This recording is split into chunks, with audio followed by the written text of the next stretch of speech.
El siguiente contenido va dirigido a todos aquellos que crecieron en lugares donde se creía que triunfar era imposible. Aquí venimos a demostrar que sí se puede. Hoy vamos a escuchar lo que nos tengan que contar nuestras joyitas de barrio.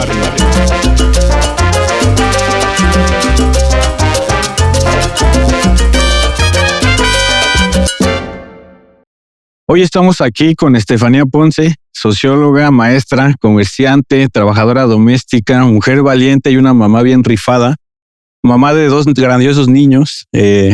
Bienvenida a Joyitas de Barrio, muchas gracias por estar acá, no sabes cuánto valoro tu tiempo y el que estés aquí compartiéndonos un poco de tu experiencia. Platícame un poco de ti. Sí, mira, pues primero te agradezco igual el espacio. Yo también me siento afortunada y agradecida porque si algo entiendo a estas alturas de mi vida es que por algo se dan las cosas, por algo estás donde estás, ¿no? Y que todo tal cual es perfecto. Entonces yo siento que estoy aquí por algo. Te agradezco el espacio, he tocado puertas, pero afortunadamente esta puerta se abrió sola sin que yo la tocara. Entonces eso también se valora mucho y se agradece. Mira, pues soy originaria de aquí de la ciudad, específicamente del sur de la ciudad, en una alcaldía que todos conocen como Tlalpan. Y también soy, ¿no? Dentro de esta alcaldía de un pueblito muy al sur, ¿no? Que se llama San Andrés Totoltepec. Ahí nací, ahí crecí, me desarrollé y hoy en día también ahí estoy criando a mis 2 hijos que se llaman Tonali y Tonatiu. Hoy te voy a hablar un poquito más de Tonatiu, que es el pequeño, pero pues ahí he radicado toda mi vida y de ahí he tenido que desplazarme, ¿no? Porque la vida me ha hecho llegar a otros lugares y entonces pues mi rutina es ir a donde tenga que ir, pero llegar, ¿no? A mi hogar, a mi casa, que está ahí al sur. Perfecto.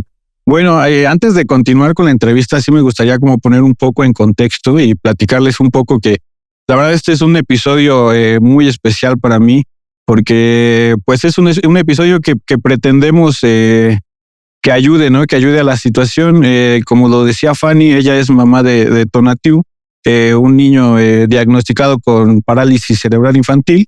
Y viene pues a platicarnos un poquito de la situación, de su día a día, de cómo sobrelleva todo este tema. Entonces, justo toda esta entrevista está enfocada en ayudar, ¿no? Y ojalá que nos puedan ayudar ustedes desde sus casas, con un like, una suscripción al canal, todo eso nos va a ayudar muchísimo, ya que pues si llegamos a generar algo de ingresos con este capítulo, pues el 100% va destinado a la causa, va destinado a Tonatiu y a Fanny para que pues poco o mucho pues de alguna forma podamos ahí aportar nuestro granito de arena y podamos apoyar en algo y que esto funcione, precisamente que es el fin de todo esto, ¿no? Y poder ayudar a la sociedad, a la banda y que pues entre todos nos echemos la mano. Sí, yo pues también les pido ayuda, apoyo, porque todo suma, porque todo cuenta, porque costear la discapacidad es muchísimo, es todo el tiempo, y porque además queremos llegar, ¿no? A otros lugares, a más experiencia de otras mamis, compartir, visibilizar el caso, visibilizar la discapacidad, lo que uno tiene que enfrentar en el día a día, pues para concientizar. Y yo creo que las personas hoy en día ya no tienen, ¿no? que hacerse notar o trasladarse o llamar la atención para ayudar. Yo creo que muchas veces ya desde nuestra trinchera, ¿no? Desde un botón, desde un compartir, desde un me gusta, estamos generando y estamos aportando. Entonces, quien guste y quien pueda, ¿no? Y a quien le nazca compartir de una u otra manera, desde ya, muchas gracias.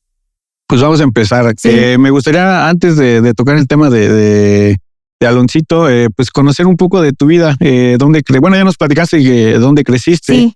¿Qué tal fue tu infancia? ¿Recuerdas a qué jugabas cuando eras pequeña? Yo recuerdo mi infancia como una infancia muy bonita porque tuve muchos primos. somos de esa familia que crecimos como pajarera, no sé cómo decirlo, porque unos arriba de otros, ¿no? Entonces,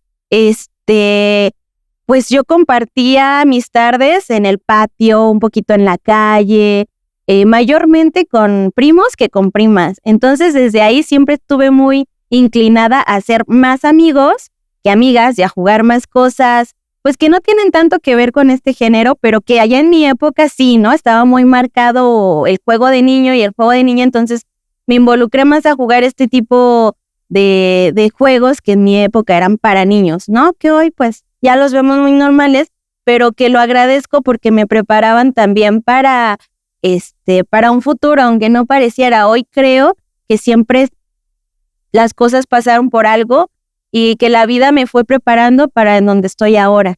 Entonces, la recuerdo alegre, la recuerdo feliz, la recuerdo compartiendo, nunca sola, siempre en gritos, jugando, carcajadas, tal vez a veces llorando, ¿no? Porque pues te caías pero te levantabas, no pasa nada. Y desde ahí yo creo que empecé a prepararme para lo que hoy tenía que ser y para lo que soy. ¿Te acuerdas qué querías ser de grande? Quería hacer muchas cosas y ya soy muchas cosas, sí. No tantas. Sí.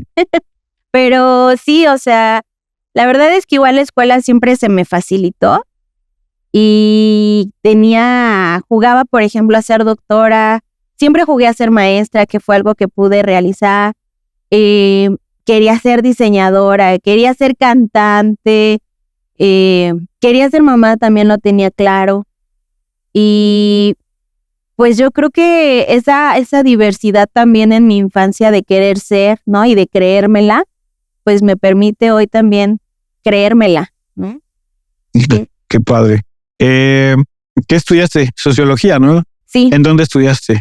Sí, estudié sociología en la Metropolitana, en la UAM de Xochimilco, y pues prácticamente desde que terminé la carrera empecé a ejercer como maestra, porque si algo favorable tiene la carrera es que tiene un amplio campo laboral, ¿no? Y le entré a la docencia, me gustó y me quedé ahí 6 años. ¿En qué grado estuviste dando clases? Mira, estuve dando primero a nivel prepa. Me abrió la puerta también, ¿no? O sea, ¿fue lo primero que diste, la prepa? Sí, empecé trabajando en Sabatinos, en una escuelita muy cerca aquí en zona de Hospitales. Se llamaba Instituto de las Naciones Unidas, todavía lo recuerdo, creo que ya no existe. Y empecé dando sabatinos, de 8 de la mañana a 3 de la tarde, así, intensivos. Sí.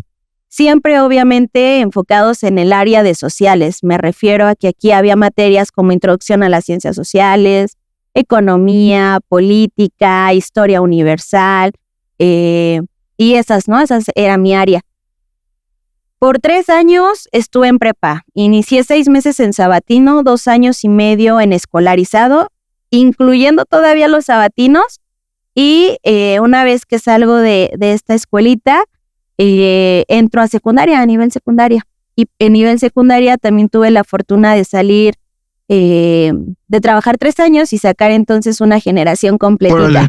Y durante esos 3 años también estuve dando cursos Comipems que ofrecía en ese entonces el colegio y estuve preparando chicos para el curso. ¿Y clases de qué dabas en la secu? En la secundaria, pues obviamente igual en el área de sociales estaba yo dando formación cívica y ética grado 1, grado 2, grado 3. Estaba dando historia de México, estaba dando historia universal y en Comipems también estuve dando historia de México, historia universal, formación cívica y ética y pensamiento crítico, ¿no? Que ahora le llaman. ¿Y qué tal? ¿Si era algo que te gustaba? Me gusta mucho porque me gusta hablar, se me da, y me gusta platicar. Entonces yo llegaba al salón de clases a platicar, ¿no? Siempre lo visualicé así y me organizaba de tal modo en que yo disfrutara, pero que disfrutaran más mis alumnos y de que el salón de clases fuera un lugar recíproco, ¿no? En donde dábamos y recibíamos constantemente, porque yo también aprendía de mis alumnos. Entonces lo disfruté, se me dio y lo gocé. Y si te soy sincera, sí extraño ser maestra y sí extraño dar mis clases, porque además era muy gratificante. Yo hoy en día todavía encuentro a mis alumnos de repente porque pues trabajé aquí en la zona, en el área, o me han agregado a mis redes sociales y no falta un mensajito o no falta el extraño sus clases o usted fue mi mejor maestra. Wow. Tengo una amiga, ¿no? Hoy es mi amiga, puede ser que es mi amiga, fue mi alumna en la prepa y por mi estudio sociología, ¿no? Está estudiando, está terminando su carrera justamente también en la Metropolitana. Sí, a veces no nos ponemos a pensar todo el impacto que puede llegar a tener un maestro, ¿no? Un buen maestro realmente, ¿no? Alguien que lo haga con pasión. Sí, porque yo pensaba, es que yo quiero tener, ¿no? O quiero ser la maestra de historia que me hubiera gustado tener, ¿no? O la maestra de cívica y ética que deseo hacer. O sea, no era difícil, pero no eran materias que dijeras, híjole, me gustan, ¿no? Me llaman la atención, me atraen. Entonces, quise ser esa maestra. Y la verdad es que siempre lo fui. Y estoy segura de que mis alumnos todos me recuerdan pues con ese cariño, ¿no? Y con esa dinámica de clase. Ok. Y ahora, ¿tu etapa de mamá a qué edad comenzó? Mi etapa de mamá comenzó desde que yo seguía todavía en la carrera. Okay. No, yo tenía 23 años cuando fui mamá por primera vez. Me encontraba aún cursando la carrera a la mitad, ¿no? Entonces, pues porque siempre también he contado con el apoyo de mis papás, fue que terminé esa carrera, ¿no? Y me aventé así, ¿no? Con el puerperio y el posparto a la escuela. O sea, yo dejé a mi hijito de 3 meses. De 3 meses, chiquitito, daba pecho, me desvelaba y luego que la alimentación complementaria. Entonces tuve que buscar la manera de que estas, ¿cómo decirlo?, se adaptaran una a la otra, ¿no? Y compartieran. Y hubo momentos en los que decía, no, ya no. O es más, muchas veces le dije a mi mamá, por favor, dame 3 meses, un trimestre, porque en ese entonces se cursaban trimestres. Dame un trimestre, yo me dedico al niño, me doy un respiro y un relax y continúo. O no, le sigues así como puedas y como vas. Entonces, sí también ser mamá me motivaba, pero me desgastaba muchísimo y sentía que no daba lo que yo sabía que podía dar, ¿no? Sí. Entonces, siempre fui también en ese punto de excelencia y no pude llegar a la excelencia ya después de tener a mi pequeño. O sea, me quedaba en el 9.5, en el 9.7, en el 9.4 y la verdad es que sí me pesaba, ¿no? Porque yo sabía que podía dar más y quería dar más, pero también la situación y la condición en la que me encontraba, que era maternando, pues ya no era así de fácil.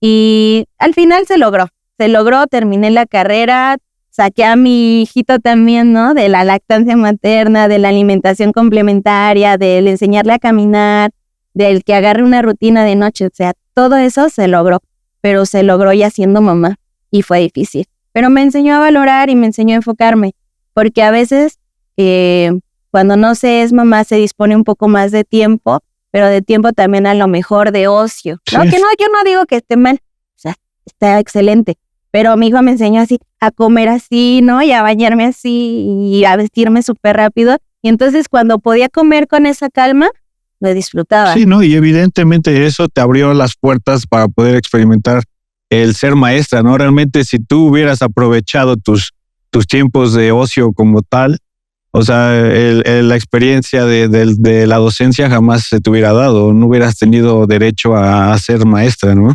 Sí, claro, aparte porque pues como yo ya era mamá y ya había terminado la carrera y lo que quería era lo que sigue, ¿no? Y empezar a tener ingresos, pues dije, pues de una vez, ¿no? Se presta esto, me doy cuenta que es buena, que es bueno porque se pueden, digamos, adaptar mis tiempos con la crianza, con el trabajo. Dije, pues aquí soy, porque yo decía, bueno, voy a trabajar el mismo horario en el que mi hijo está en la escuela, ¿no? Y luego además voy a gozar de las vacaciones y de los días festivos. Dije, pues aquí está, y aquí soy. Ok. Y ahora, bueno, hablemos de Aloncito. ¿Después de cuántos años llega Aloncito a tu vida? Mira, Aloncito llegó hasta después de, bueno, si te hablo del embarazo, 6 años y cacho. Si te hablo de que llegó a nuestras vidas, porque nació, pues 7 años. Pero fue un bebé deseado de mucho tiempo antes. Y te hablo de mí, ¿no? O sea, yo, que soy su mamá, yo deseaba tener otro pequeñito cuando mi hijo tenía como 4 años, porque decía, pues, ya pasó, ¿no? Lo más difícil y sí pude. Y además, pues, quiero que mi hijito tenga un compañero de vida. Y yo sentía, no sé por qué, y yo creo que eso viene desde chiquilla, que 4 era perfecto, ¿no? O sea, papá, mamá y 2 hijos, ¿no? O que se acompañaran. Entonces, con esa idea que yo tenía, pues así crecí y así pensaba ya teniendo solo un hijo, que quería tener otro pequeño, que me sentía con la capacidad, que sentía que iba a poder, que ya había aprendido de mi primera experiencia, que tenía un trabajo, ¿no? Entonces, como que todo se estaba acomodando y ajustando para tener un nuevo integrante en la familia. Tuve la oportunidad de construir una pequeña casa y decía, ya está, ¿no? Cuando construí mi casa yo dije, 3 cuartos, ¿no? Porque voy a tener otro bebé, porque vamos a ser 4. Entonces, pues así lo visualizaba, así lo deseaba, lo anhelaba y llegó ya después de estar también en un tratamiento de fertilización por 9 meses. Y cuando me dijeron, mira, ya terminamos la primera etapa, vas a ir a hacerte estudios, probablemente tengamos que inducir ovulación y más, me dijeron, ahora empieza con este tratamiento. Algo me dijo como que no te tomes nada, ¿no? Sin antes hacerte una prueba, pues por prevenir, ¿no? Porque además había estado en un lapso de 1 mes de descanso de cualquier cosa. Entonces dije, bueno, me hice la prueba y salí embarazada. Ya estaba embarazada. Órale. Ya estaba embarazada. Y de ahí, pues, aparentemente todo fluía bien, con normalidad. Me cuidé desde antes de quedar embarazada porque ya me vitaminaba, porque ya tomaba ácido fólico, porque cuidaba mi dieta, había logrado bajar de peso. Muchas cosas se habían como acomodado, ¿no? Y aunque todavía no habitábamos la casita en la que que ya habíamos construido porque estaba completamente en obra negra, pues dije, se está acomodando todo, ¿no? Y este es el momento y seguramente todo va a ser perfecto, ¿no? Así dije, porque todo se está dando. Entonces, Aloncito llega hasta después de 7 años a nuestra vida y todavía cuando nació, cuando nos dieron de alta, cuando llegamos a casa, Gracias. no sabía de la discapacidad de Alonso y no sabía a lo que nos íbamos a enfrentar y no sabía lo que implicaba ni lo que significaba. No era consciente de nada de eso. Entonces, Aloncito llegó a una casa en donde se le deseó, se le anheló y se le esperó con mucho amor y se le recibió con mucho amor porque preparamos con mucha anticipación la ropita con la que iba a salir del hospital, ¿no? La cuna a la que iba a llegar a dormir, los peluches que lo iban a cobijar, ¿no? Las mamilas, pañales, o sea, como que ya habíamos proyectado cómo yo iba a maternar y a criar a Aloncito, ¿no? Cómo queríamos que él se desarrollara, pero desde otros ideales, ¿no? Idealizamos distinto. ¿Y cómo fue que, o sea, cuáles fueron como los focos rojos que empezaron a despertar en ti la alarma de decir, ¿sabes qué? Pues creo que esto no va como debería de ser, o no es normal, o qué pasó para darte cuenta. Mira, yo creo que ahí una desventaja también fue que ya habían pasado 7 años. Entonces, aunque no era la primera vez que yo tenía un bebé en brazos, o que daba pecho, o que veía crecer a un ser en mis brazos, pues después de 7 años hay cosas que ya no recuerdas, ¿no? Sí, lógico. Vivimos todavía un poco la parte de todo el embarazo, todavía estábamos en pandemia. Y yo creo que ese miedo también de acudir a un hospital, que viví en negación desde el primer momento en el que vi que algo no estaba bien alto. Y ese sí lo veo como un error. Como que me equivoqué y asumo, ¿no? La responsabilidad.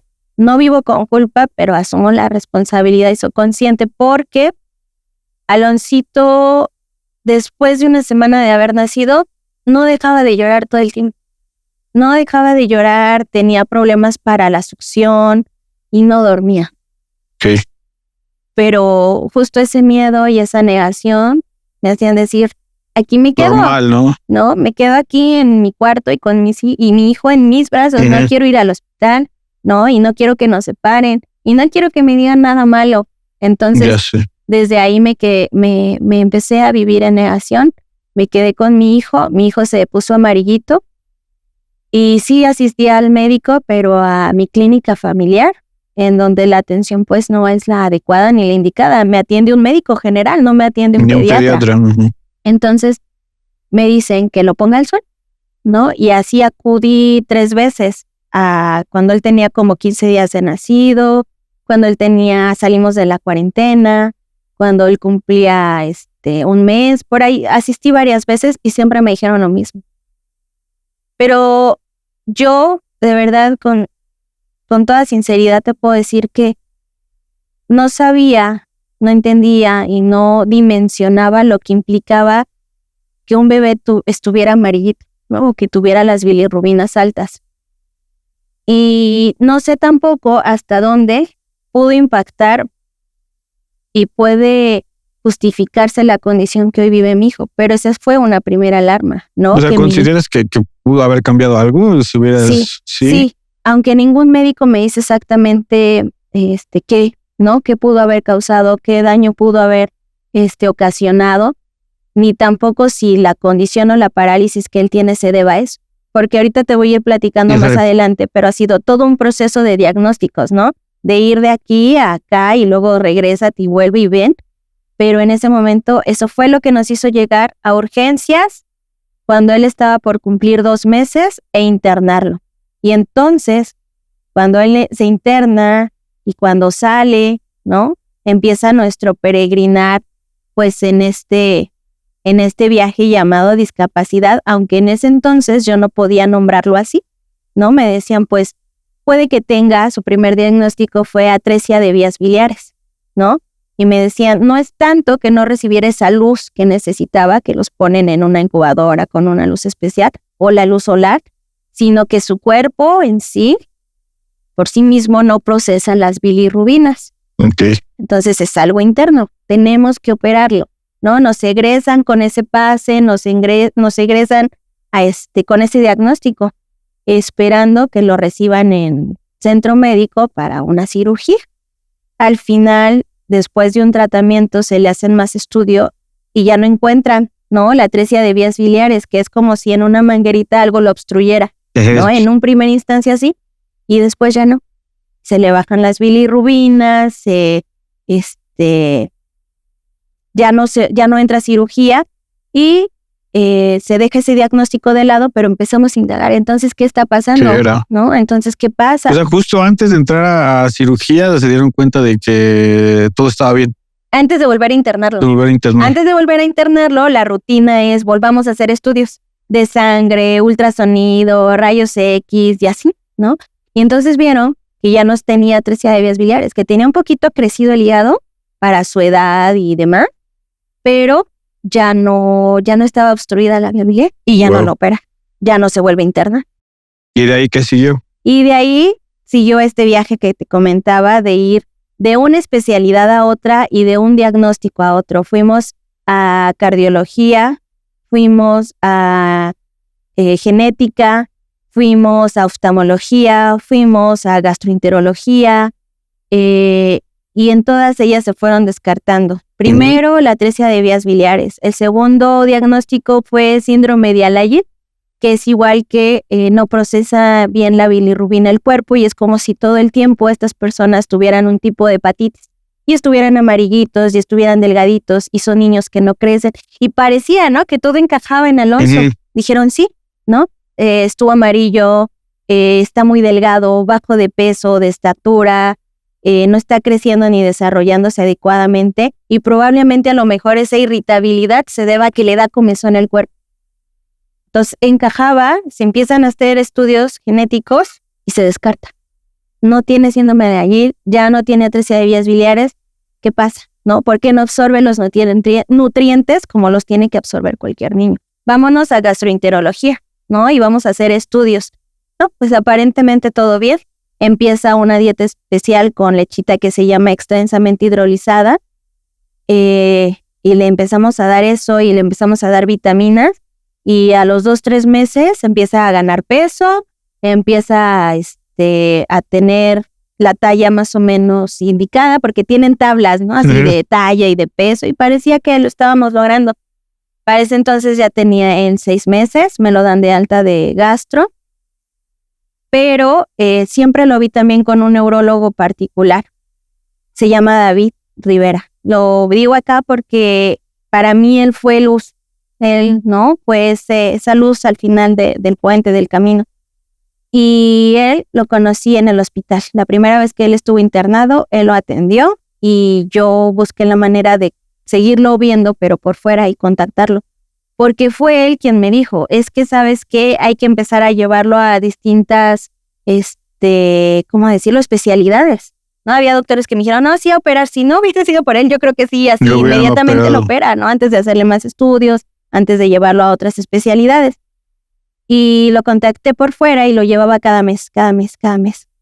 Y cuando Alonso tiene 9 meses aproximadamente, voy a su cita de rutina y lo mide y lo pesa y checábamos que algo no cuadraba, ¿no? En estos hitos de desarrollo que le llaman los médicos, que se refiere a que un niño empieza a sostener la cabeza, ¿no? Y después empieza a hacer medios giros, o empieza a hacer un giro completo, o empieza a intentar sentarse. Y bueno, pues Alonso no hacía nada de eso, ¿no? Y no balbuceaba y no se sentaba. Y el médico me dijo cuando él tenía 9 meses que probablemente Alonso tenía parálisis cerebral. Fue la primera vez que lo escuché. Y estaba sola en el consultorio con mi hijo. Recuerdo que ese día el médico no me cobró la consulta porque me desmoroné frente a él. ¿Cómo es recibir una noticia así? Bueno, te pregunto porque aparte ni siquiera era algo seguro, ¿no? Era Tal vez. Puede ser, ¿no? ¿Qué pasó por tu cabeza? La verdad es que ni siquiera tenía la conciencia que hoy tengo sobre el tema.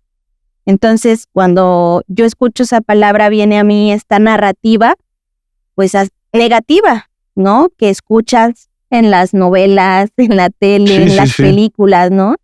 En los libros, en todo el entorno, y de lo poco que sabía de la parálisis, ¿no? O sea, y la verdad es que era muy fatalista, imaginaba lo peor. Y el doctor en ese momento me decía, pues, un poquito, ¿no? Pero todo era como nublado, era como ya oír y no oír, ¿no? Y retener y no retener, porque yo me iba y pensaba en... ¿Qué voy a hacer? ¿Qué voy a hacer? Sí. ¿Y qué va a hacer de mi hijo? ¿Y por qué yo? Así esas 3 cosas, ¿no? Entonces me dice, pues, son chicos, porque además vimos que les seguía costando trabajo ganar peso, que por más que insistíamos en la alimentación complementaria de 1000 formas, porque hoy hay opciones, no lográbamos que agarrara ninguna, ¿no? Que funcionara ninguna para él. No ganaba peso, no estaba creciendo, lo seguíamos vitaminando bastante, le seguíamos dando fórmulas especiales y me dijo que algo que me dijo que me pesó muchísimo, me recuerdo, fue que me dijo que estos chicos normalmente son alimentados por sonda gástrica, ¿no? Por un botón gástrico. Les ponen un botón directamente al estómago y con bolsitas y mangueras les dejas que entre el alimento, ¿no? Y así se nutre. Y eso fue lo que más me retumbó en la cabeza, sí. Entonces, fue fuerte. Me acuerdo que me dijo, no me pague la consulta, señora. Yo creo que también para él fue fuerte porque él es muy humano, ¿no? Sí, me imagino que no es fácil dar una noticia así. Sí, sobre todo porque teníamos mucha fe de decir, todo fue un mal sueño, ¿no? Todo fue un mal momento, ya salió del hospital, ya nos negaron los diagnósticos, Alonso está creciendo, ¿no? Está en casa, está conmigo, está bien, va a estar bien. Solo es retraso del desarrollo, porque lo empezamos a manejar así, ¿no? Después de que ya lo fuimos a toda la especialidad, retraso del desarrollo. A lo mejor se tarda un poco más que otros niños, pero lo va a lograr. Se va a sentar, ¿no? Y va a gatear, y va a agarrar cosas, y va a comer, y va a balbucear. Retraso del desarrollo, y después, retraso psicomotor del desarrollo. Ok. Y nada de eso. ¿Y en qué momento ya confirmas o ya se vuelve un hecho que hay parálisis cerebral? Después de eso, el doctor me manda orden de estudios para tomografía, para electroencefalograma, y se le realizan al año. Cuando él cumplió 1 año, nos dan la cita y cuando él tenía 13 meses de vida, nos informan que tenía atrofia cerebral, ¿no? Y otro de sus diagnósticos fue atrofia córtico-subcortical de predominio derecho. Y el neurólogo que lo vio en el seguro nos dijo que ese diagnóstico, ¿no? Más las características que él tenía, porque ya era un niño de 1 año de edad, con características visibles, ¿no? Que no sostenía la cabeza, que no coordinaba las manos, que no se sentaba por sí solo, ¿no? Que no gateaba, que no se sostenía, que tenía rigidez en las extremidades, que era muy irritable, que no dormía bien. O sea, todas estas cosas más, ¿no? Lo que vieron en la tomografía le hizo al médico decirme y confirmar que tenía parálisis cerebral infantil, mi pequeño. Ok. Pero no me dijo, ¿no? De qué tipo, ni mucho menos. La verdad es que es muy precario el servicio, entonces recuerdo que incluso me dijo, nos vemos dentro de 1 año, señora, y seguramente su hijo va a estar caminando. Han pasado 2 años, Alonso está por cumplir 3, y Alonso no se sienta por sí solo, ni siquiera. Entonces yo busqué una segunda opinión con una doctora que trabaja en una clínica particular por donde vivimos, y ella me dijo que efectivamente Alonso tenía parálisis cerebral infantil de tipo cuadriparesia espástica, ¿no? Hay tipos de parálisis y esta es la más grave, la que tiene Alonso, porque están afectadas sus 4 extremidades, brazos, piernas y tronco, todo el cuerpo. Ok. Y a grandes rasgos, ¿nos podrías explicar qué es la parálisis cerebral infantil y también qué no es la parálisis cerebral infantil? Porque creo que se confunde mucho, ¿no? Lo que tú mencionas, de pronto escuchamos el término y nuestra mente se va por lugares que me imagino que ni siquiera son lo correcto, ¿no? Ni siquiera ese es el concepto. ¿Nos podrías hablar un poquito de eso? Mira, la parálisis cerebral infantil está definida como el trastorno que altera el movimiento, el tono muscular, que es esta fuerza que tenemos en los músculos para poder movernos. Puede que esté muy alto, que nos tenga contracturados todo el tiempo, o puede que esté muy bajo, que nos tenga como un trapito plácido, ¿no? Y la postura, ¿no? Son personas que les cuesta, por ejemplo, mantenerse rectos, ¿no? Sostener la cabeza. Eso a grandes rasgos, ¿no? Entonces, digamos que afecta principalmente la motricidad de las personas. Ok. Pero, ¿no? Está comprobado ya por los expertos que no es una condición progresiva que empeore, pero, ¿no? Sí es una condición que puede ir desencadenando complicaciones, ¿no? Como luxación de cadera, luxación de hombros o escoliosis, ¿no? Propios del desarrollo y crecimiento de cada niño. Entonces, algo a mencionar aquí muy importante es que así como todos somos distintos, también todos quienes tienen esta condición presentan características distintas, ¿no? Puede que algunas generales coincidan, ¿no? Como esta falta o de coordinación motora, ¿no? De sostener postura, del tono muscular, hasta ahí. Pero en cada niño va siendo diferente. Y el desarrollo de este niño también es diferente. Lo que pueda lograr cada niño, nadie lo sabe. Depende de él, ¿no? Depende, exactamente. Entonces, sí hay condiciones que puedan irse presentando, como las que te mencioné, pero no es una enfermedad, ¿no? Y no es una enfermedad progresiva. La parálisis cerebral es una condición, ¿no? Es otra manera de ser, de ver, de estar en este mundo, pero no es una enfermedad. Sí hay que hacer conciencia también de que requiere de cuidados, ¿no? Requiere de tratamientos, de supervisión médica especializada.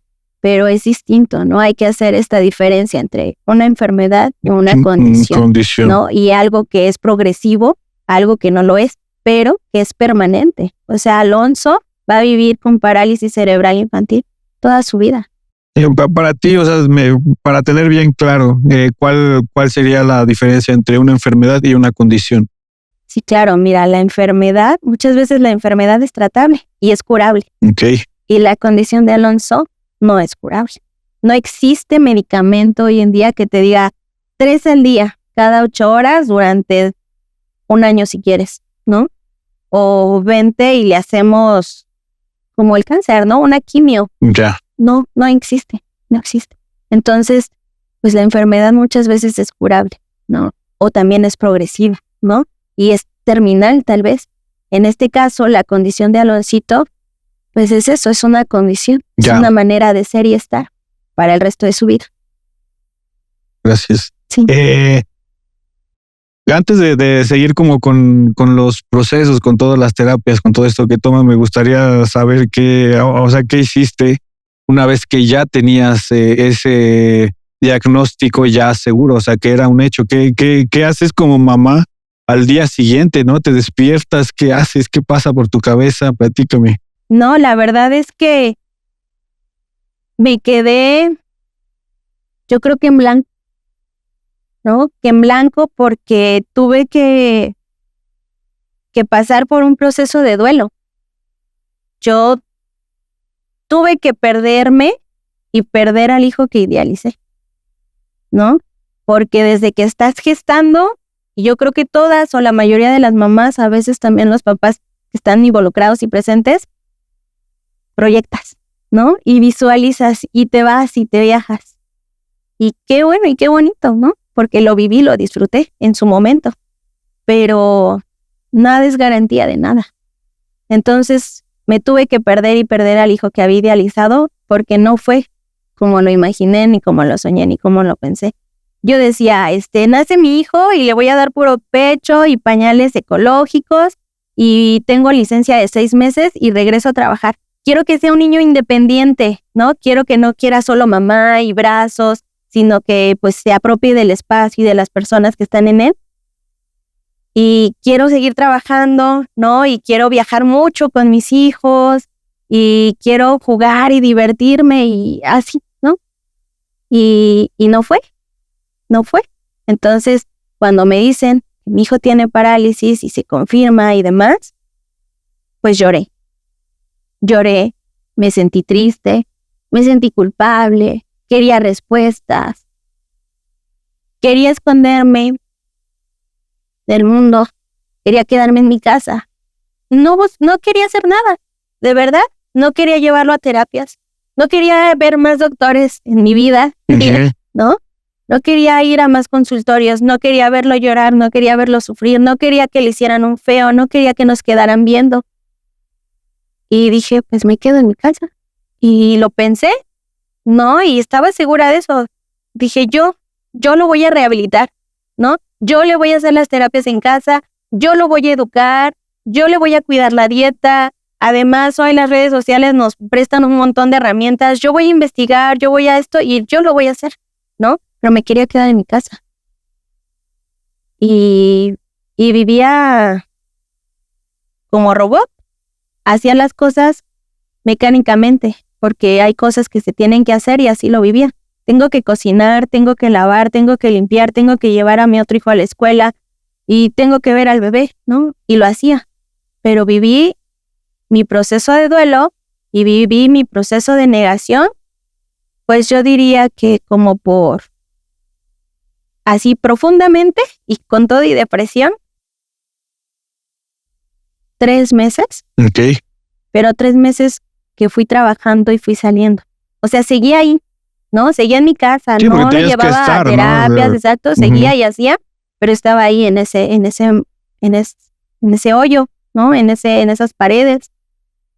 Y era tan fuerte que yo hoy puedo decir parálisis cerebral infantil, ¿no? Y todo el mundo, y cuando me preguntan, y cuando lo puedo compartir y lo puedo externar, pero en ese momento yo no podía. Yo no quería volver a leer las hojas, ¿no? Del diagnóstico. Yo no quería volver a leer los resultados ni las interpretaciones.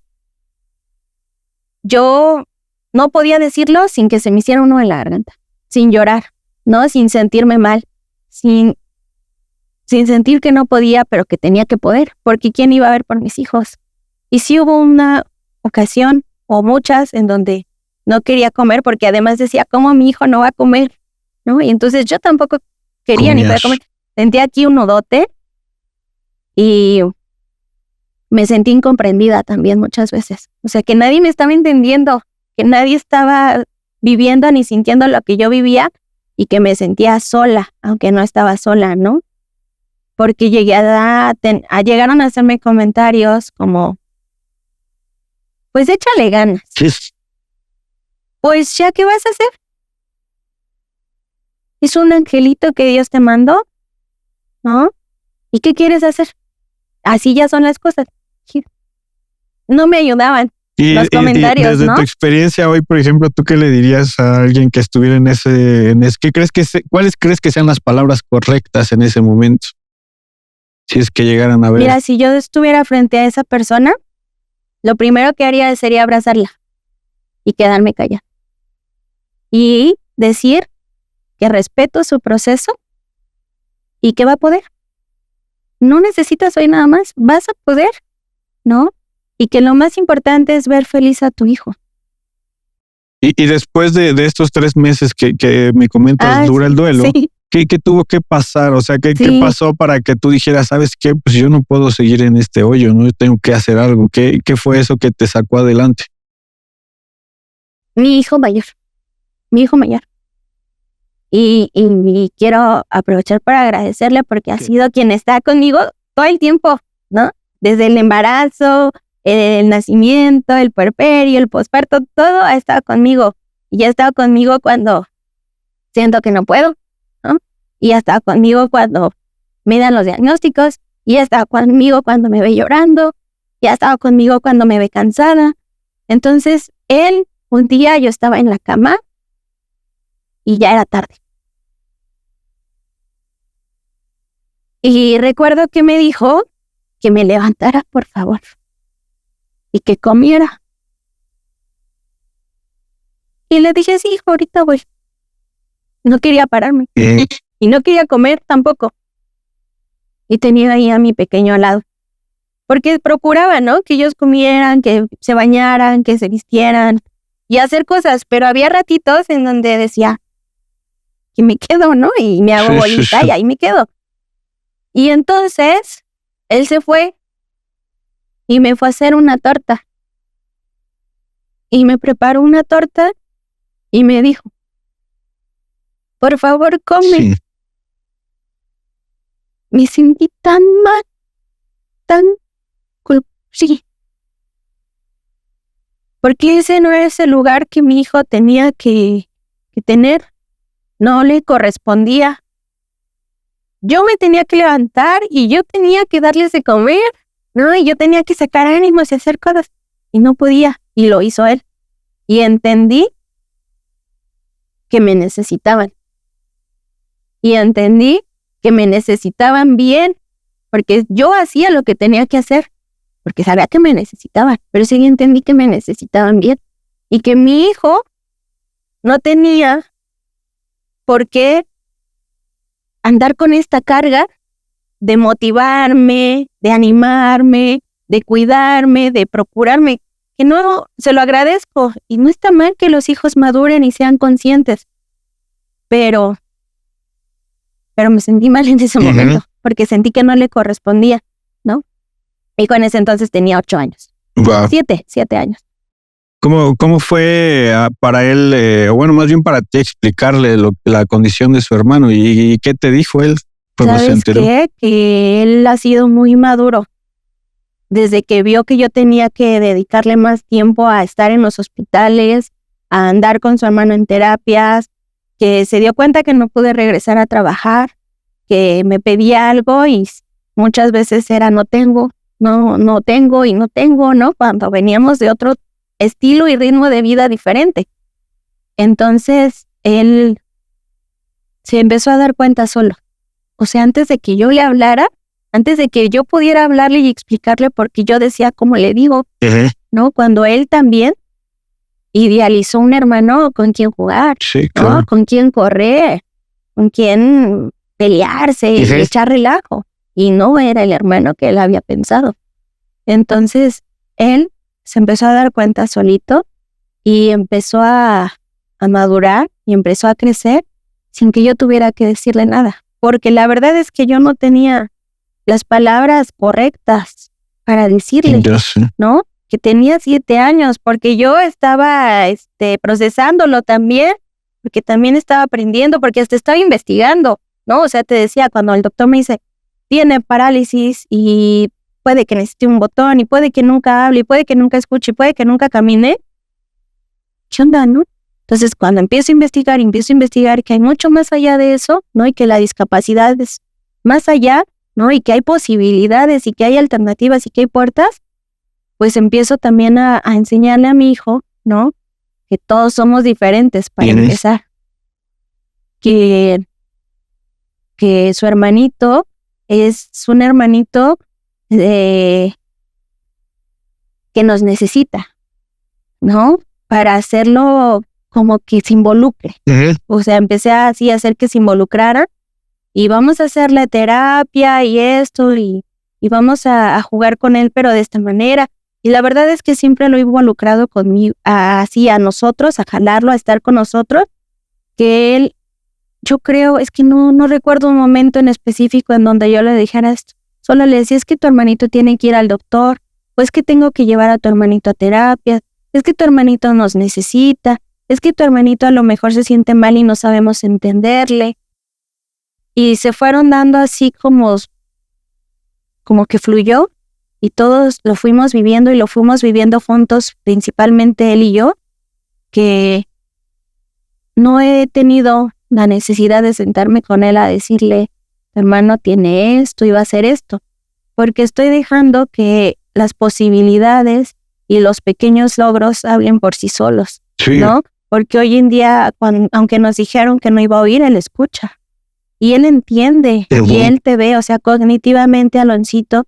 Y también lo he dicho así, no sé si sea mi amor de madre y mis ojos que lo ven así con ese amor, que yo veo a mi hijo, pues mira, guapo, inteligente, valiente, fuerte, poderoso, hábil y con una pureza que no veo en otro lado, ¿no? Entonces, él se ha involucrado conmigo en ese proceso y no ha hecho falta. Qué bueno. Pues a veces nos hace falta aprender de esa simpleza de los niños, ¿no? De pronto uno como adulto se complica las cosas en la mente y cuando ellos es como, las cosas son como son y tan, ¿no? O sea, no necesitan darle más vueltas al asunto. Sí, él ve un hermano pequeño Ujú. a quien cuidar y con quien jugar, aunque a lo mejor no corriendo uno tras del otro, pero Va a jugar de jugar otra otra manera, cosa, ¿no? sí, exactamente. Pasa esto, ya te dan bueno, dice que tiene parálisis cerebral, sales del duelo, lo aceptas, pasas todo este proceso de depresión, todo lo que conlleva el tener una noticia de esta magnitud. Ahora que ya es una realidad en tu vida, ¿qué sigue? Sí, pues la aceptación, porque fíjate, hace 2 meses fui a hacer un trámite a unas oficinas del DIF y ahí fue donde aprendí y entendí esto, que la aceptación es de todos los días, ¿no? Vas a aceptarlo todos los días. No es como que lo acepté el 5 de mayo del 2022, ¿no? Lo sigo aceptando. ¿Por qué? Porque es un viaje, ¿no? Es un viaje larguísimo y tengo que irme preparando conforme vayan dándose las situaciones. Entonces, hace 2 meses fui a hacer un trámite al DIF y me preguntaban cosas y me decían, no, pues le voy a hacer una serie de preguntas. ¿Su hijo habla? ¿Su hijo se sienta? Y la verdad es que solo movía la cabeza, ¿no? ¿Su hijo come por sí solo? ¿Su hijo se baña? ¿Su hijo se da a entender esto? ¿Camina? ¿No? ¿Corre? ¿No? Y todo no, ¿no? Ya ni me acuerdo específicamente qué preguntas, porque son de esas veces que te quedas así en shock.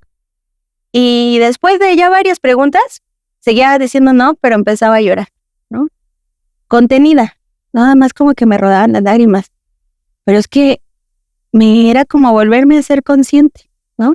Que mi hijo no hacía las cosas Ya. que se supone que un niño regular a su edad hace, ¿no? O que se espera que haga. Entonces me di cuenta que sí lo había aceptado porque estaba trabajando, ¿no? Y porque yo ya me sentía así hasta pues empoderada, por decírtelo de alguna manera.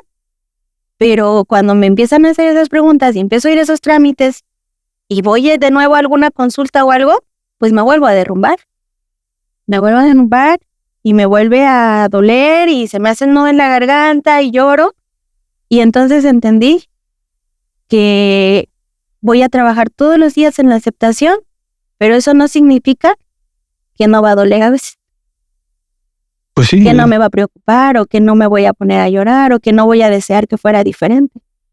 Es que es justo es una parte que no se habla mucho de estos temas, ¿no? Es algo que no se quiere voltear a ver de pronto, ¿no? La parte del día a día, ¿no? La parte rutinaria, porque estamos acostumbrados a ver la parte de la terapia en internet, en la tele, la parte de los niños nadando, logrando cosas, los triunfos, ¿no? Pero no se toca mucho el tema de cuántas veces llora la mamá a la semana, ¿no? Cuántas veces estás sola y te sientes desesperada en tu cuarto, ¿no? Cuántas veces cansada.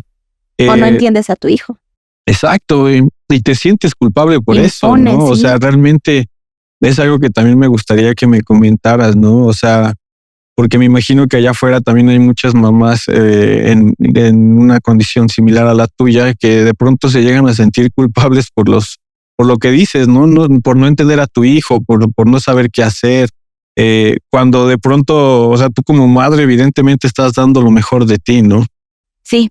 ¿Cómo manejas esa culpa? ¿Qué les podrías decir a esas mujeres que de pronto se encuentran en esta situación y que sienten culpa, ¿no? Y que en el fondo están haciendo un gran trabajo.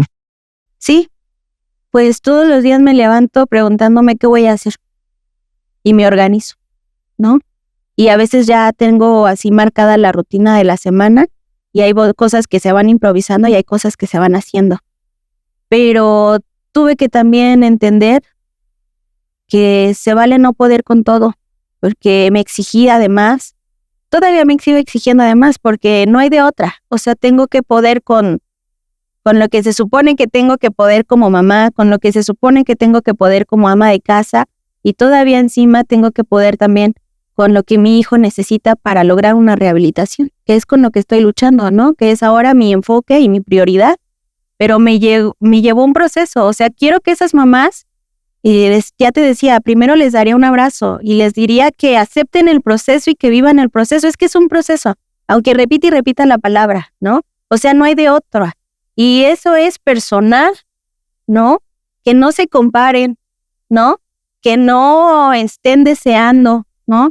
Que no se estén exigiendo, que se acepten. Porque yo me comparaba, porque yo me exigía, porque yo me culpaba.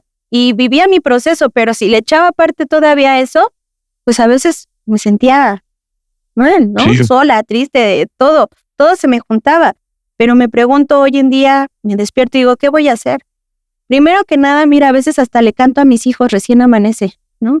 Porque quiero que sean felices, porque Alonso, a pesar y con todo, es un niño muy feliz y es pleno, ¿no? Y está bien atendido y está cobijado y le damos calorcito y lo incentivamos y lo apapachamos un montón, ¿no? Y luego hasta me dicen los médicos, es que está muy consentido. Ah, pues sí. Qué bueno. Pues sí, ¿no? Entonces, Sí. ¿cómo, no? Pero entonces me pregunto, ¿qué voy a hacer? Procuro que mis hijos sean felices y entonces me ocupo. Porque cuando te ocupas, a veces ya no hay tiempo, ¿no? Para andarte, pues a veces hasta dándote, ¿no? Culpándote, exigiéndote de más o comparándote. Sí.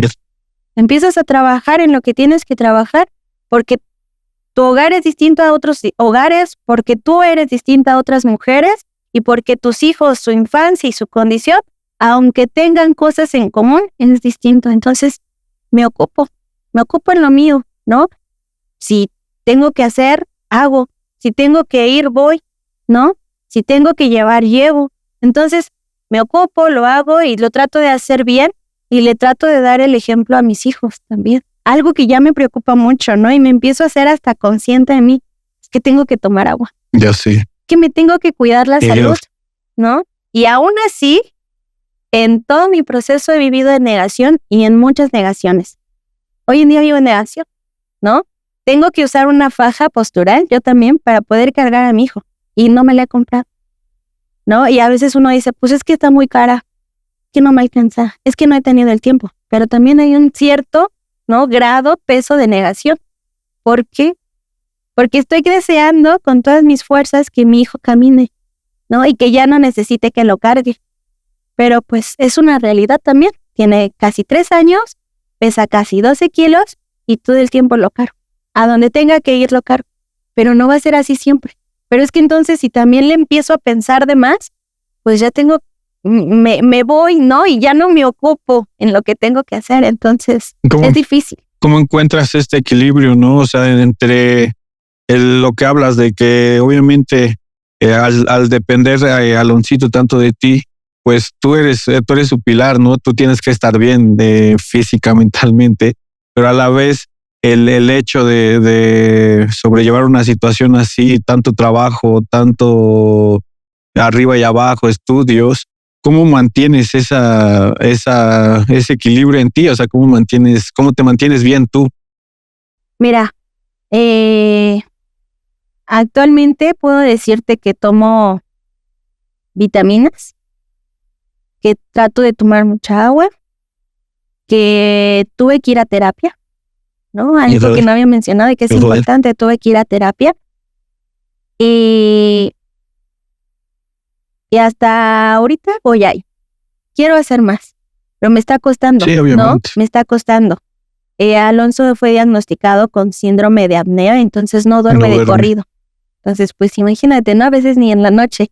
Yeah. Entonces, me adapto y acciono todas mis capacidades al máximo, ¿no? Trato de elegir bien, trato de decidir correctamente, porque pues la vida así se va, ¿no? Accionando nuestras capacidades, eligiendo y decidiendo. Entonces, todos los días me levanto, me pregunto qué voy a hacer, me ocupo y acciono mis capacidades y elijo y decido. Okay. ¿No? Así desde qué te comes, qué te tomas, qué vas a hacer y qué necesitan tus hijos y así. Pero sí reconozco que me siento a veces agotada. Sí, es lógico. Uh-huh. Pero bueno, en ese sentido me gustaría que me platicaras un poco cómo es un día normal tuyo. O sea, todo lo que implica, desde lo más simple hasta lo más complejo, cómo es tener un hijo con parálisis cerebral infantil. No dejo de angustiarme y no dejo de preocuparme, pero reacciono ante eso, uh-huh, ¿no?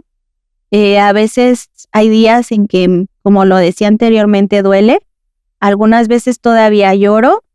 A veces quisiera solo quedarme en casa y ser una mamá regular o común y hacer el desayuno, ¿no? Y limpiar y ver que mis hijos hagan todas sus actividades.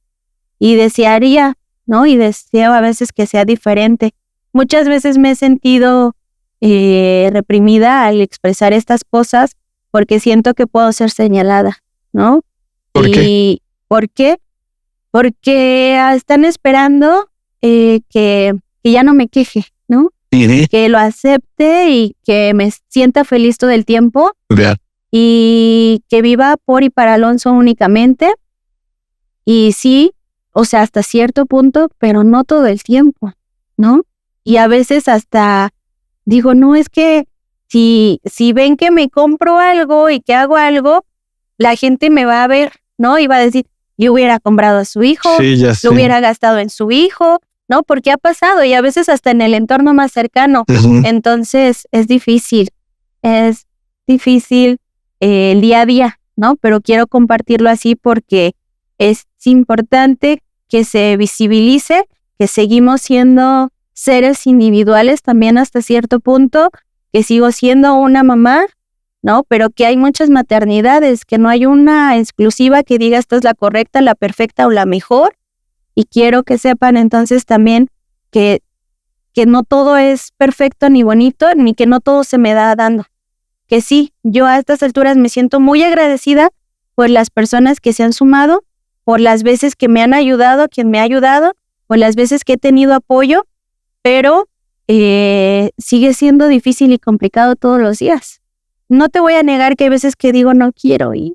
Ya sé. Y no me quiero levantar, ¿no? Pero lo hago. Lo hago y lo hago por amor a Alonso y a mi otro hijo, ¿no? A Tonali y a Tonatiu, que si no existiera ese motor en mi vida, no sé qué estaría haciendo, ¿no? No sé dónde estaría, no me la imagino. Es por ellos, ¿no? Que yo me animo, me levanto y le doy para adelante. Entonces, fíjate, me levanto aprox a las 6 de la mañana. Uh-huh. Preparo la maleta que vamos a ocupar con Alonso, preparo lo que yo vaya a necesitar, preparo su comida, su lunch, pico fruta, preparo un cereal, lleno botellas de agua, la mamila porque sigue tomando fórmula, si está tomando vitaminas, pues las vitaminas. Entonces, procuro que todo esté listo para irnos y que nada se nos falte o nos haga falta en el camino, ¿no? También preparo el lunch de mi otro hijo que va a la primaria. Él procura ya preparar su uniforme, ¿no? Y lo dejo listo, a veces nada más lo despierto y yo me voy y él se queda y se arregla y se entiende solo. Entonces yo salgo de casa exactamente o antes de las 7 porque me hago más o menos 2 horas a 2:15, a 2:30, dependiendo si hay tráfico, si hay un accidente, si hay un bloqueo, que nunca falta, para llegar a la fundación donde es atendido Aloncito. Entonces, él ingresa a las 9. Tiene que estar a las 9 de la mañana en la fundación.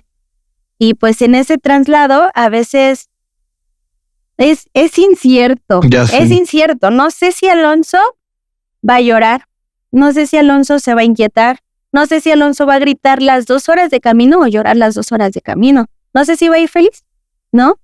Si se va a comer lo que le llevo, si no lo va a querer, si puede que se vomite de tanto llanto, de tanto calor, de tanto estrés. No sé si la gente nos va a quedar viendo, que ya es lo de menos, de verdad ya no me importa, ¿no? Antes sí decía, ¿no? Me molestaba, me enojaba y también los miraba feo, pero ya no, porque es un desgaste y no tengo tiempo para eso. Entonces es incierto el trayecto. Mi mamá siempre está conmigo. Me ayuda, ¿no? Me carga las bolsas y está ahí conmigo, y a veces solo sentirte acompañado basta y es mucho, suficiente, sí. Exactamente, porque muchas veces cuando salía de consultas o de algún lado y quería llorar, estaba ella, ¿no? Pero bueno, luego ya me voy de otros temas. Entonces llegamos a la fundación, inicia terapias a las 9 y duran 45 minutos cada una y toma 4 horas seguidas de terapia. Entre ellas toma Vital Steam, que es electrodos que ponen en esta parte y en esta parte para la masticación y la deglución. Y a eso le debemos que hoy Alonso pueda comer y tomar por la boquita sin ningún problema.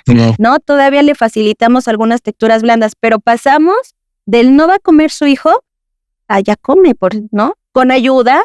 Y justo fue un gran miedo que tenías tú, ¿no? Era de lo mayor que te preocupaba, ¿no? La sonda, esto que hablabas. Sí, en casa tengo 4 pases porque cada que iba al seguro, lo más fácil, rápido para ellos era pónganle la sonda y pónganle la sonda, ¿no? ¿Por qué? Porque no está creciendo, porque está muy bajito de peso, porque se está tardando mucho en alimentarlo. Entonces, pues ya, ¿no? Pónganle la sonda. No, llegué ahí, me enseñaron, ¿no?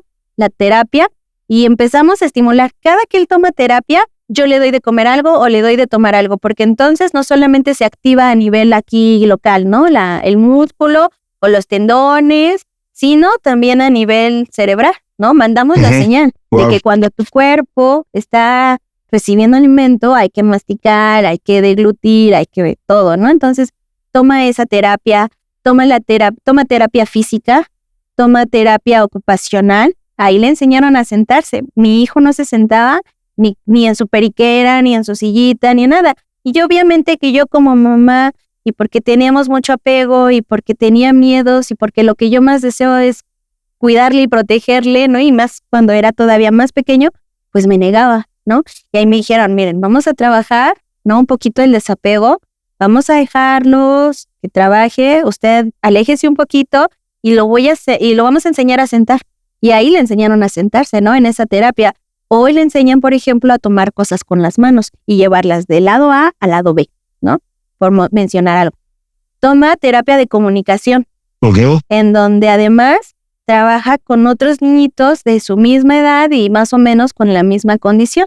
Y ahí le enseñan, porque si bien son niños que les cuesta desarrollar lenguaje, pues hay otras maneras de comunicarnos, claro, ¿no? Con una sonrisa, ¿no? Con un rechazar de esta manera, ¿no? Señalar algo, o sea, y eso me enseñan allá en lenguaje y comunicación. Obviamente la meta es que Alonso empiece a decir algunas palabras, ¿no? A comunicarse sí con un lenguaje verbal, pero hay otros tipos de lenguaje, sí. Entonces, pues ahí nos enseñan esa parte y sobre todo con juego, ¿no? Que es algo importante pues para su edad. Sí. Y también toma por bloques, ocasionalmente terapia de hidroterapia. Lo meten a un tanque de agua que ayuda a disminuir la espasticidad en su cuerpo, que es esta rigidez. Uh-huh. Y lo llevan también a terapia de masoterapia, ¿no? Que ayuda con toda esta contractura que el cuerpo sufre al estar rígido, al estar solo en una postura. Yeah. Entonces, pues la verdad es que terminamos de ahí a la 1:00 p.m.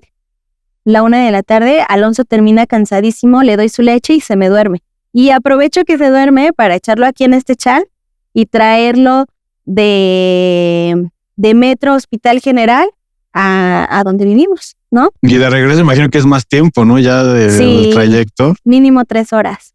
Porque hay mucho tráfico, porque hay mucha gente, porque hay mucho, pues, calor, ¿no? Y nunca falta algo. Entonces, pues ya ahí regresamos por su hermanito. Una de mis tías me hace favor de cuidarlo y ir por él a la escuela y darle de comer mientras yo regreso. Pasamos todavía por su hermanito y llegamos a casa. Aprox a las 4:00 p.m.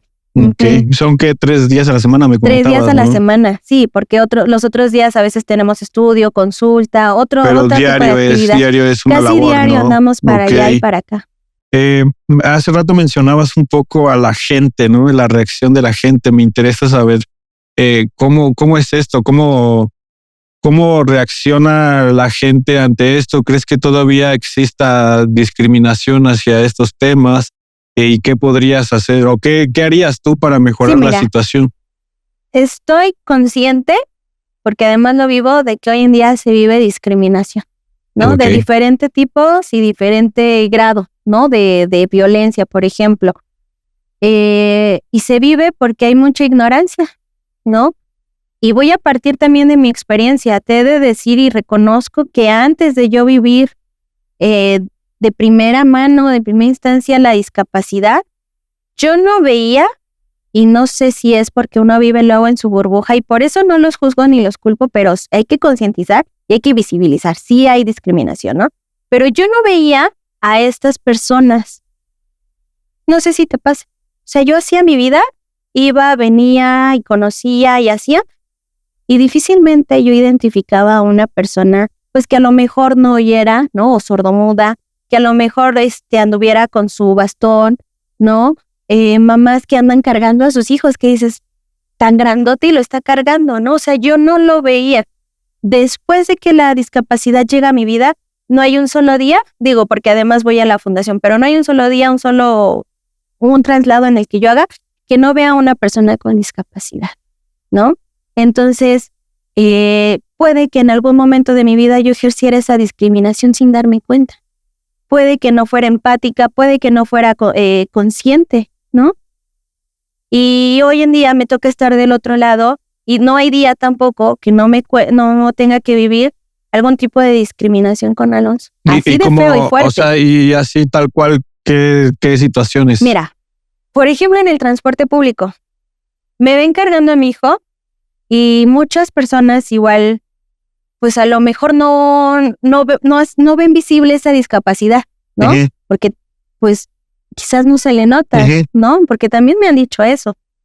Pero pues no me ceden el asiento o tardan en cederme el asiento, ¿no? Porque claro, los transportes siempre van llenos. Me quedan viendo porque dirán, pues, ¿por qué si ya está un poco grande, ¿no? Lo quedan viendo cuando él empieza a inquietarse y se mueve de forma contorsionada, ¿no? O sea, te hago algunos ejemplos. Y se avienta y le hace así a su cuellito, a su espalda. Se lo quedan viendo cuando llora todo el tiempo. Y me quedan viendo con unos ojos de mala madre. Señora, no sé. Mala madre, ¿no? Y pero así, una cara así. Me han hecho así, le han hecho así a mi hijo, ¿no? Y lo han visto feo. Y así como, ay, ya que lo calle, ya que haga algo, que no sabe cuidar de su hijo. Me han hecho preguntas que hoy en día ya no me incomodan tanto, pero que a lo mejor pueden ser groseras y que la gente debería pensar un poquito más en cómo acercarse, ¿no? A lo mejor hasta te quieren ayudar, pero no saben cómo. ¿Cómo cuáles? ¿No? Para evitar. Pues me han dicho, ¿está malito? ¿Está enfermito? ¿Le duele algo? ¿No? Cuando es solamente la manera de ser de Alonso, ¿no? Y no lo hace por molestar a nadie.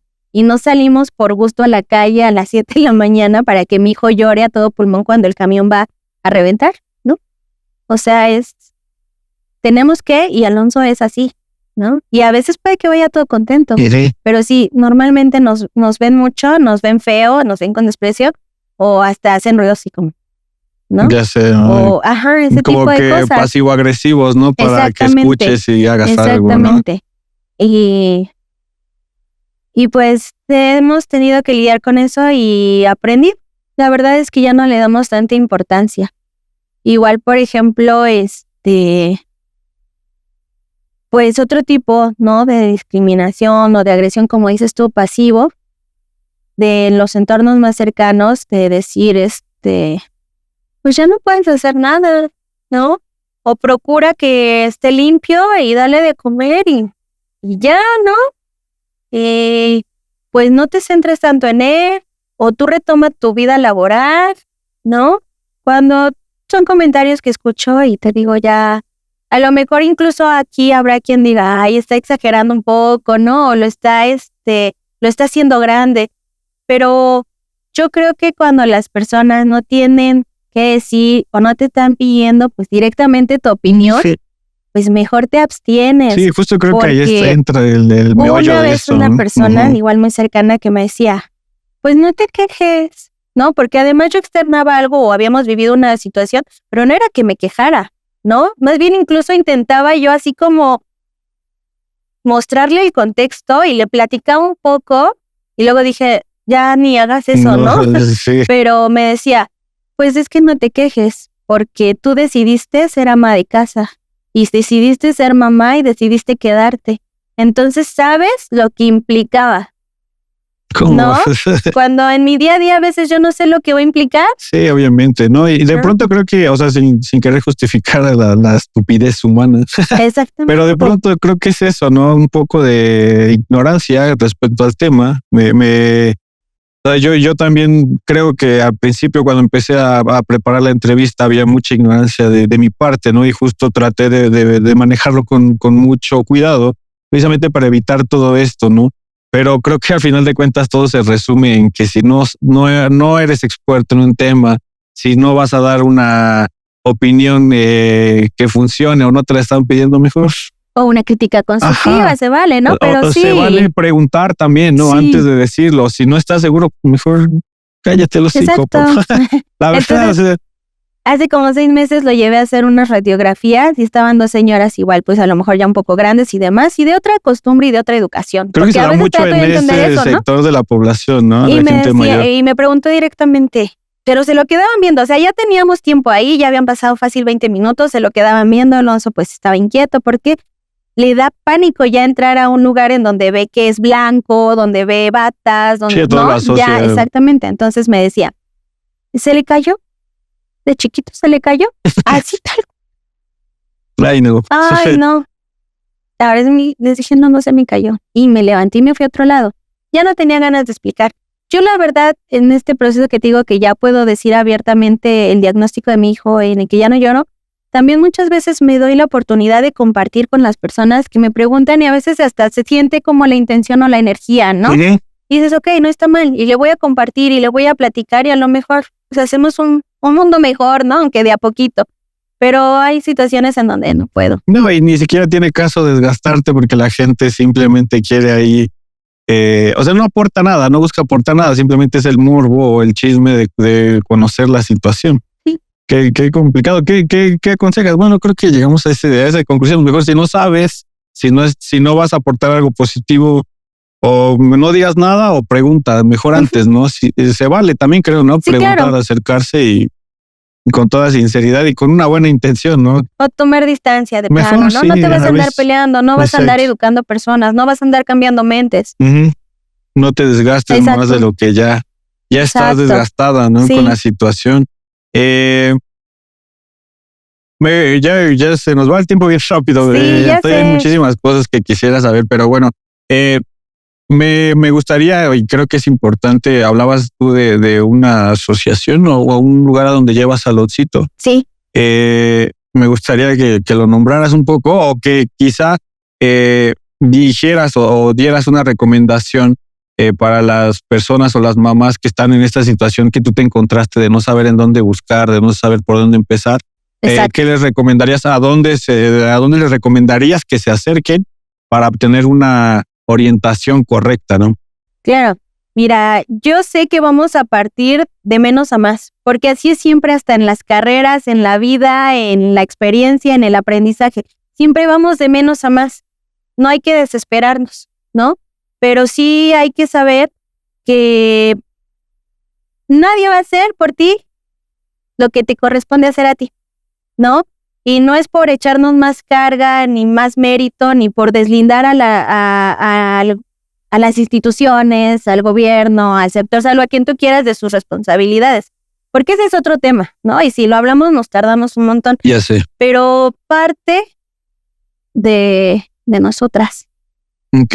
¿Y Nadie más va a hacer, claro, ¿no? tu trabajo. Lo que... ¿Y a dónde les recomiendas que busquen? O sea, tal cual, Sí. métete a Google y teclea eso. Sí, o sea, hay que empezar a permearse primero sobre toda la información habida, ¿no? En las distintas redes o plataformas o páginas. Desde qué es la parálisis, ¿no? Y qué requiere, ¿no? Porque requiere mucho de tratamiento, ¿no? De terapias, de acudir a los especialistas. Entonces te vas así como que bañando de información y una vez que ya estás ahí, empiezas a depurar, ¿no?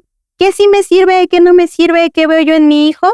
Y ya que tienes ahora sí como que ya digamos una guía, porque vas a empezar así, tú solita buscas la guía, ¿no? Dices, ¿qué voy a hacer?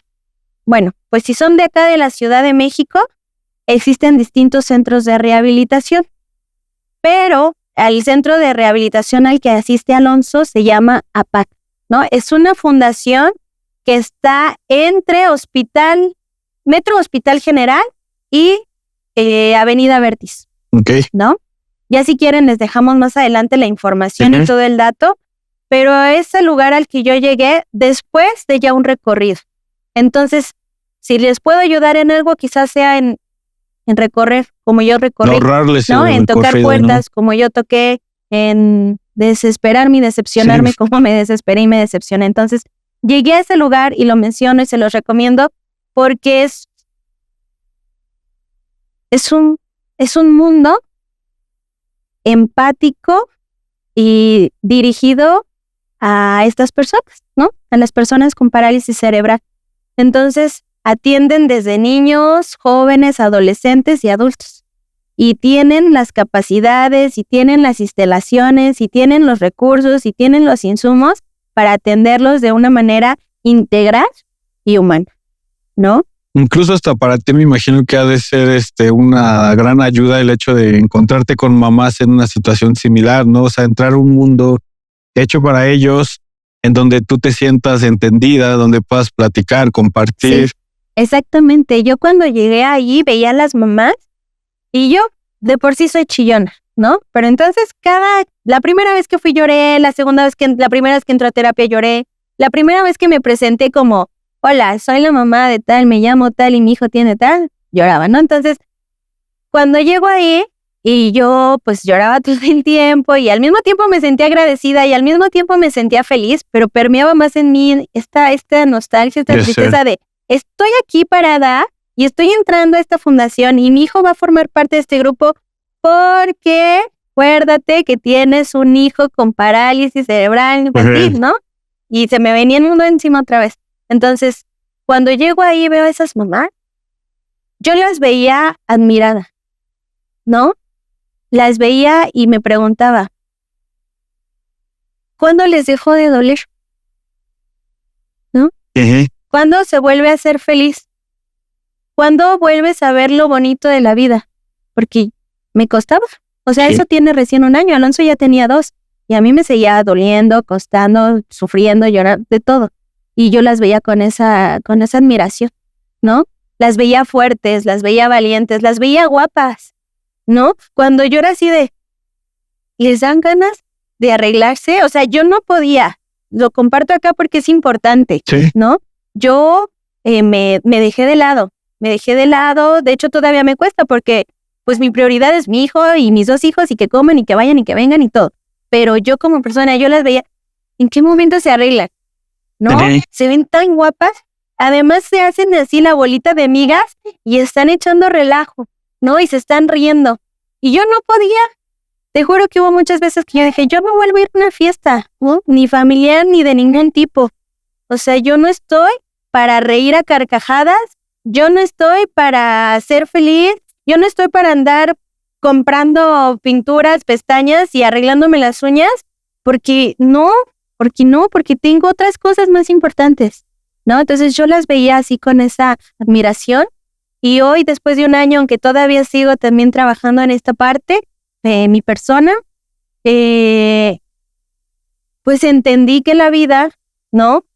Se puede disfrutar, que no todo el tiempo es tristeza, ¿no? Y que a pesar de eso, pues mi hijo me ha enseñado a reírme de alguna de sus gracias, ¿no? A agradecer que hoy come, a verlo feliz, a jugar con él. Entonces, sí, todos los días nos enfrentamos a la discapacidad. Todos los días nuestra rutina tiene que ver o con una terapia, o con un medicamento, o con un tratamiento, o con una cita médica, pero también nos damos el tiempo de jugar, ¿no? Nos damos el tiempo de pasear, nos damos el tiempo de preguntarnos cómo nos sentimos, nos damos el tiempo de descansar un ratito.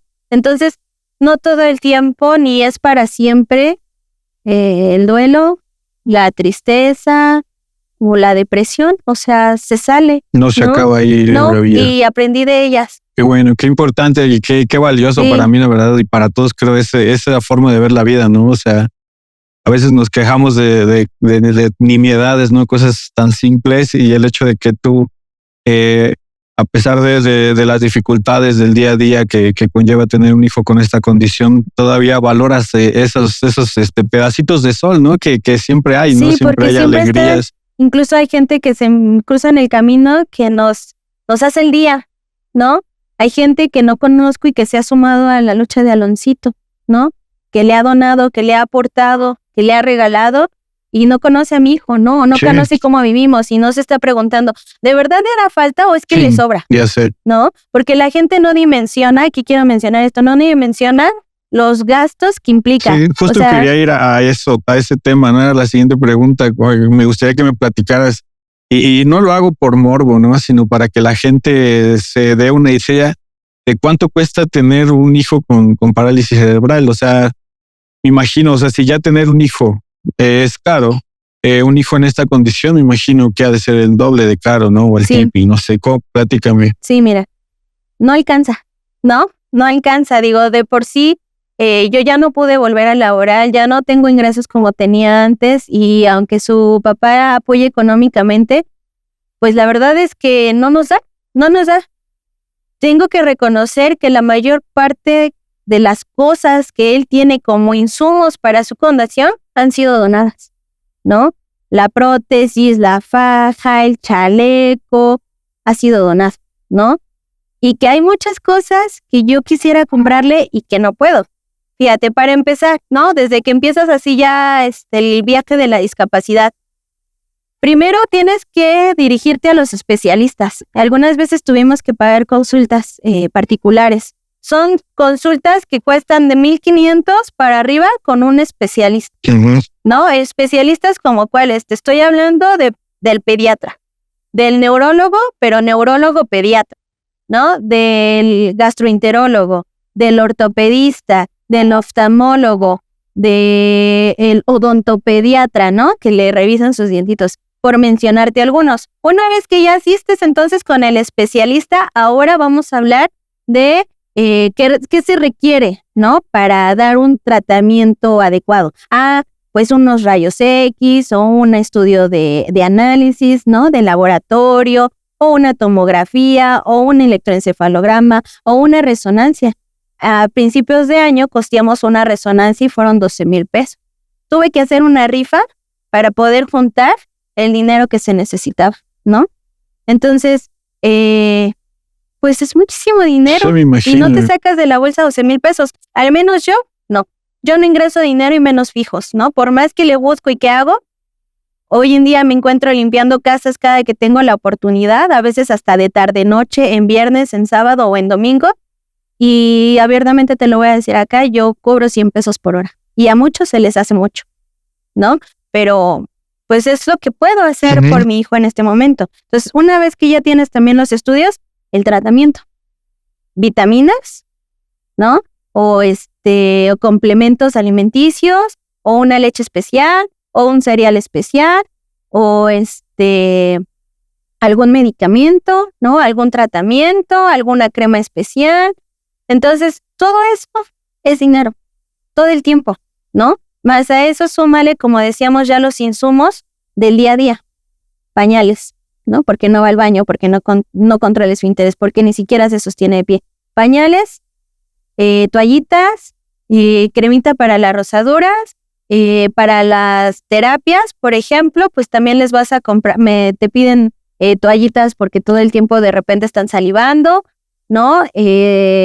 Aceititos para los masajes, o estas banditas que no me acuerdo cómo se llaman, que se usan mucho ahora en fisioterapia, para dar soporte a ¿no? Estas, y pues así, ¿no? Así todo el tiempo, más todo lo que se necesita como las prótesis ortopédicas para que no se les desvíen los tobillos, ¿no? Las fajas posturales para darles un mayor sostén, ¿no? Si de repente a lo mejor ya lo quieres dejar tantito o así, estos casquitos como de protección, la silla de ruedas para trasladar, el asiento ergonómico, ¿no? Y son cosas que, por ejemplo, Aloncito pues todavía no tiene, ¿no? Aloncito tiene un chaleco que nos prestaron para su postura, para el control de tronco y control de cuello. Tiene una faja que le ayuda también a tener mayor soporte sin sentirse todo el día como con algo más grande, que es algo con lo que viene hoy. Tiene sus prótesis para sus tobillos y sus piecitos. Y pues es lo más que hemos podido hacer por él. Evidentemente va creciendo y estos se tienen que ir renovando, ¿no? Constantemente. Sí, exactamente. Fíjate, estoy tratando de comprar un asiento postural que nuevo me cuesta 16,000 pesos. Y si no, pues ya uno de uso, ¿no? Porque si no les cuidas la postura a estos pequeños, empiezan con problemas de luxación de cadera, de escoliosis en la columna, ¿no? De luxación de hombros. Y de hecho recién le hicimos unas plaquitas a Alonso y nos dicen que empieza con escoliosis, con luxación de cadera, ¿no? Okay. Entonces, pues la preocupación constante también. Que tenga todo esto, ¿no? Pero bueno, pues aquí igual me gustaría aprovechar el momento, ¿no? El espacio, pues para convocarlos, ¿no? Igualmente a apoyar aquí a la situación, a Aloncito, a Fanny, con lo que puedan apoyar, ¿no? Yo creo que cualquier cantidad, cualquier cosa suma. Incluso si llegan a conocer o tienen algún contacto que pueda facilitarnos alguno de estos materiales, sillas de ruedas, sillas especiales, cualquier cosa, pues es de mucha ayuda, ¿no? Acá vamos a dejar los datos de Fanny, su número de teléfono y una cuenta de banco para que lo que puedan donar, lo que puedan apoyar, pues va a ser de mucha ayuda. Aloncito se los va a agedecer muchísimo, Fanny se los va a agradecer muchísimo, el universo se los va a agradecer muchísimo. Todo vuelve y de verdad no lo piensen. A veces nos gastamos cantidades mucho poco, pero a veces los gastamos en cosas que no tienen regreso. Esto estoy seguro que se les va a regresar. O sea, siempre cuando uno hace una acción de este tamaño, pues siempre, como dicen ahí, se regresa 7,000 veces 7, ¿no? Entonces ahí los invitamos, ¿no? A que ayuden con lo que puedan, con lo que puedan compartir, todo suma. Ya vamos a terminar igual porque Aloncito ya se quiere ir, ya se está inquietando. No sé si quisieras, bueno, me gustaría nada más para terminar, o sea, dejarte el micro y que digas lo que quisieras decir, lo que tengas que decir, pero no sé si quieres que pase Aloncito como para que lo conozcan de volada. Sí, quiero presentarles a Aloncito. Y para que nos salude, lo conozcamos y sepamos quién es la estrella del show. Ahí viene. Ya viene Aloncito. Sí. Está contento. Está contento y ya está sudando porque hace mucho calor y quiere andar caminando, aunque con ayuda. Ya te vio, mira. Ve. Puse bien feliz. De este lado, date vuelta, te recibo acá. Hola, Aloncito. Bueno, pues aquí está Aloncito. Este es el motivo por el que estamos hoy acá reunidos, por el que compartimos un poco nuestra experiencia y porque en estos momentos que me prestan el micrófono yo quiero decirles con mi corazón en las manos que he aprendido a pedir ayuda, ¿no? Y lo voy a hacer siempre en pro y en favor de mi hijo y por darle una buena calidad de vida, que es algo que me preocupa mucho también. No pretendo darle lujos, ¿no?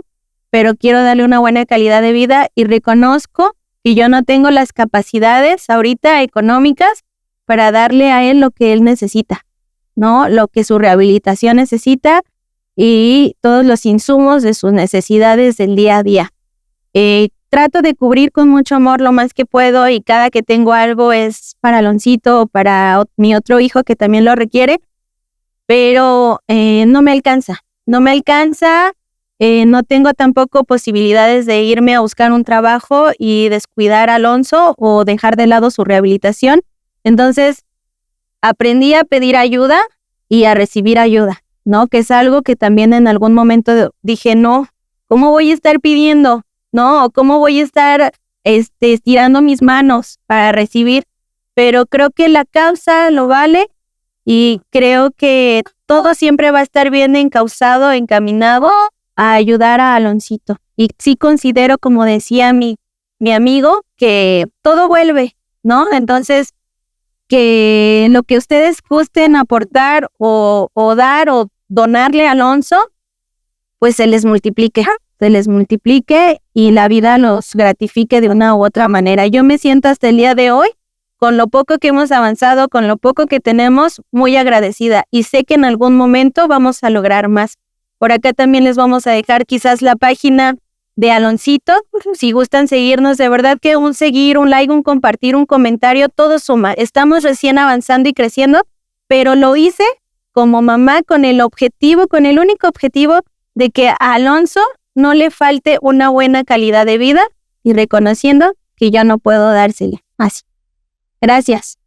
Bueno, pues gracias a ti, gracias Aloncito por estar acá, por soportar esta plática. Amigos, neta, quisiera, o sea, no tengo palabras para explicar toda mi admiración, todo lo que surge de mí al conocer a Fanny, todo lo que hace, toda su labor. De verdad que quisiera ayudar más, pero ahora se los dejamos en sus manos. La verdad es que con un simple like, con una suscripción, conseguir la página de Aloncito, de Fanny, pues podrían ayudar mucho, ¿no? En un momento, pues el sueño de Fanny es que esta página empiece a generar, empiece a monetizar y de pronto a nosotros no nos cuesta nada más que apretar un botón y ya la ayudamos mucho a ella y a este campeón.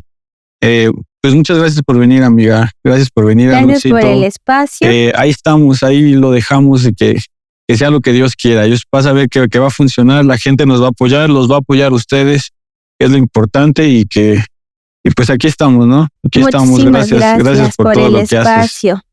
La verdad. Pues una vez más, esto fue Joyitas de Barrio. Suscríbanse, sigan a Fanny, sigan a su página. Aquí las vamos a poner, aquí vamos a poner todos los datos. Pues muchas gracias. Nos vemos.